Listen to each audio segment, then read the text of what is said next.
Hello friends, welcome back to my channel Deep classes. आज के video का हमारा टॉपिक है संस्मरण वसंत का अग्रदूत की विशिष्टता।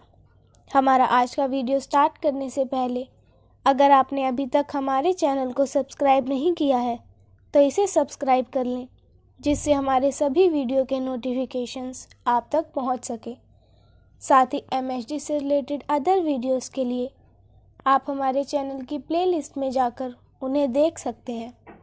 तो चलिए बिना देरी किए हम अपना आज का वीडियो स्टार्ट करते हैं। वसंत का अग्रदूत अज्ञे जी की स्मृति लेखा संग्रह में संकलित है। इसके सभी संस्मरण अज्ञे की रचना दृष्टि, परंपरा बोध एवं सांस्कृतिक चेतना को उद्घाटित करते हैं। अतः वसंत का अग्रदूत को समझाने के लिए इन पर नज़र डालना ज़रूरी हो जाता है। स्मृति लेखा का पहला संस्मरण भारत कोकिला सरोजनी नायडू से संबंधित है। इसमें उन्होंने सरोजनी नायडू के प्रखर वक्ता, राजनेता तथा अंग्रेजी की कवयित्री के रूप को उभारा है। उनकी अंग्रेजी कविता की प्रतिभा ने उन्हें विशिष्ट बना दिया। मैथिली शरण गुप्त को अज्ञे अपना दादा तथा स्थानीय गुरु मानते हैं। अज्ञे बताते हैं कि गुप्त जी ने खड़ी बोली में कविता करने के साथ कविता के परंपरागत संस्कारों को बदलकर युग की आकांक्षा से जोड़ा। उन्होंने अपनी रचनाओं में वर्तमान की चिंता का अपनी रचना में समावेश किया, किंतु भारतीयता तथा पौराणिकता की मौलिकता को बने रहने दिया। इससे हिंदी कविता में नई संभावनाएं पैदा हुई। उन्होंने गुप्त जी के सहज किसानी संस्कारों के साथ आधुनिकता के आकर्षण को भी दिखाया है। प्रेमचंद से संबंध संस्मरण में अज्ञे जी ने उनके साथ व्यक्तिगत संबंधों की चर्चा कम की है। उन्होंने प्रेमचंद की औपन्यासिक चेतना तथा हिंदी कहानी में योगदान पर गहन विश्लेषण किया है। अज्ञे के अनुसार प्रेमचंद के लिए साहित्यिक एक साधना है और साहित्यकार समाज के प्रति जवाबदेह। उपन्यासों के संदर्भ में उन्होंने प्रेमचंद के प्रगतिवादी निष्कर्षों के विरोध के महत्व को उभारा है। उनके साहित्य में मूल संघर्ष, संवेदना और करुणा है।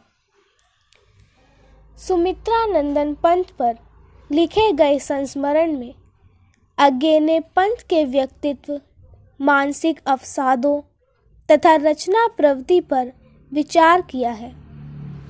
पंत छायावाद के प्रथम प्रतिष्ठित कविता थे, किंतु साहित्यिक आलोचना एवं बीमारी ने उन्हें अकेलेपन से भर दिया, जिससे वे तुनक मिजाज भी हो गए। हालांकि उनका स्वभाव संकोची एवं संवेदनशील था। इसी अंतर्दृष्टि के कारण अज्ञे पंत को हिंदी का कालिदास कहते हैं।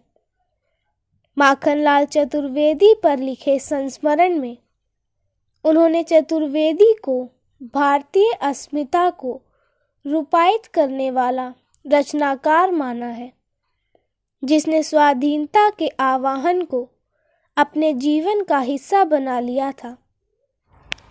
फणीश्वर नाथ रेणु से अज्ञे का रिश्ता काफ़ी खुला था। अतः संस्मरण में रेणु के व्यक्तित्व के अलग अलग पहलुओं को स्मृति खंडों द्वारा उद्घाटित किया गया है।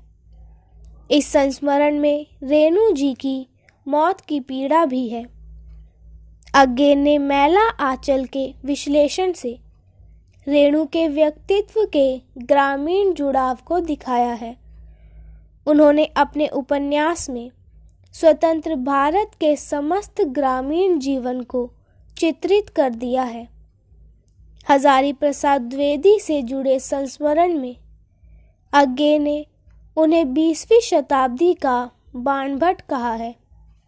द्विवेदी जी के व्यक्तिगत व्यक्तित्व में आचार्य के गुण के साथ सहजता भी थी और निर्णय लेने की संकल्प शक्ति का अभाव भी। गहन विद्वता भी उनके जीवन के बुनियादी स्तर को नहीं बदल पाया था, जिसका लाभ उनके शिष्यों ने अपने हितों की पूर्ति के लिए उठाया। अज्ञे की बालकृष्ण शर्मा नवीन के साथ बहुत साझेदारी थी, जिससे नवीन की बेचैन बौद्धिकता ने अज्ञे को भी प्रभावित किया। अज्ञे को नवीन के चरित्र में महाकाव्यात्मक नायक के गुण दिखते हैं। वसंत का अग्रदूत में अज्ञे के मन में निराला के प्रति गहरा प्रायश्चित बोध है। वह नई रचनाशीलता एवं प्रेरणा के कवि हैं। विपरीत परिस्थितियों ने उनकी रचनाशीलता पर प्रभाव नहीं डाला। अज्ञे निराला को अपने प्रतिमान से देखते हैं। उनके व्यक्तित्व के सभी आयामों को उभारा है। अपनी संपूर्णता में यह संस्मरण करुणा जगाने वाला है। अज्ञे ने उस घटना का भी जिक्र किया है जिसमें उन्होंने कहा था कि निराला इज डेड। इस घटना की जानकारी निराला को नहीं थी, परंतु निराला ने कई बार कहा कि निराला इज डेड, जिससे अज्ञे को उनके आहत होने का पछतावा हुआ। लेकिन इससे उन्हें निराला के अहम आहत मन एवं अवसाद की जानकारी भी मिली। निराला की मानवीयता और कविता में अद्वैत है। उनकी रचनाओं में निर्बद्धता है। निराला में प्रयोगधर्मी सृजन चेतना भी थी।